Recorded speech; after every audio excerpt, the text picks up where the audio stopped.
മട്ടന്നൂർ നഗരത്തിന്റെ പ്രവേശന കവാടമായ കണ്ണൂർ റോഡ് 4 പതിറ്റാണ്ടോളമായി വികസനം തൊടാത്ത നിലയിൽ പേരിന് മാത്രമുള്ള ഓടകളും അപകടം നിറഞ്ഞ സ്ലാബുകളുമൊക്കെയായി നിൽക്കുകയായിരുന്നു. എന്നാൽ അതൊക്കെ പഴങ്കഥയാക്കി മട്ടന്നൂർ നഗരത്തിലെ കണ്ണൂർ റോഡിന് ശാപമോക്ഷമായി. നവീകരണം പൂർത്തിയാക്കിയ കണ്ണൂർ റോഡിന്റെയും അലങ്കാര ദീപങ്ങളുടെയും ഉദ്ഘാടനം ബുധനാഴ്ച നടക്കും. കുറച്ചുകാലം മുമ്പ് വരെ മട്ടന്നൂർ നഗരത്തിലേക്ക് കണ്ണൂരിൽ നിന്നും വരുന്നവർ ആദ്യം കാണുന്നത് പോലീസ് സ്റ്റേഷന്റെ എതിർവശത്തുള്ള പൊട്ടിപ്പൊളിഞ്ഞ ഓടകളും നിരതെറ്റിയ സ്ലാബുകളും നടന്നു നീങ്ങാൻ പറ്റാത്ത ഫുട്പാത്തുമായിരുന്നു. എന്നാൽ ഇന്ന് കാഴ്ചകളൊക്കെ മാറി.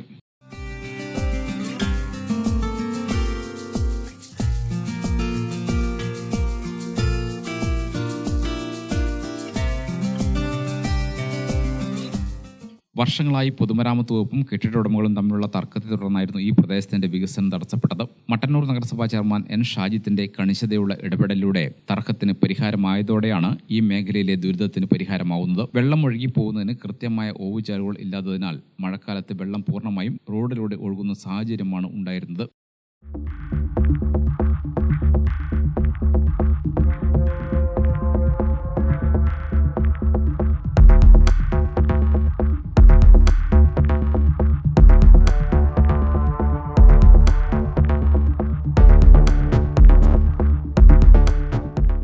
ഫുട്പാത്ത് ഇല്ലാത്തതിനാൽ കാൽനട യാത്രക്കാർക്ക് റോഡിറങ്ങി നടക്കേണ്ട അവസ്ഥയിലായിരുന്നു. പൊതുമരാമത്ത് വകുപ്പിന്റെ സർവേ പ്രകാരം കണ്ണൂർ റോഡിലെ കച്ചവടക്കാരുടെ കെട്ടിടങ്ങളുടെ ഭൂരിഭാഗവും പൊതുമരാമത്ത് വകുപ്പിൻ്റെതാണെന്ന വാദമാണ് ഉണ്ടായത്.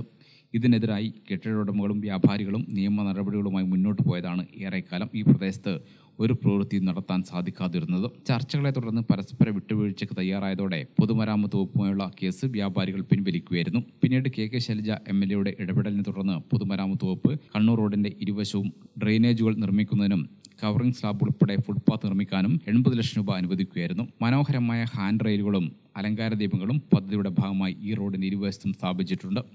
കണ്ണൂർ ഭാഗത്തു നിന്നും മട്ടന്നൂരിന്റെ കവാടമായ വായന്തോട് മുതൽ നേരത്തെ പൊതുമരാമത്ത് വകുപ്പ് നവീകരണ പ്രവർത്തനങ്ങൾ നടത്തിയിരുന്നു. ഇരട്ടി റോഡിലും ഇതേ മാതൃകയിലുള്ള ഡ്രെയിനേജ്, ഫുട്പാത്ത് എന്നിവ നിർമ്മിക്കുന്നതിന് 80 ലക്ഷം രൂപയുടെ പദ്ധതി അംഗീകരിച്ചിട്ടുണ്ട്. നവീകരിച്ച റോഡിന്റെയും അലങ്കാര ദീപങ്ങളുടെയും ഉദ്ഘാടനം ഡിസംബർ 30 വൈകുന്നേരം 6:30 പോലീസ് സ്റ്റേഷൻ സമയവും കെ ശൈലജ MLA നിർവഹിക്കും. ഗ്രാമിക ന്യൂസ്, മട്ടന്നൂർ.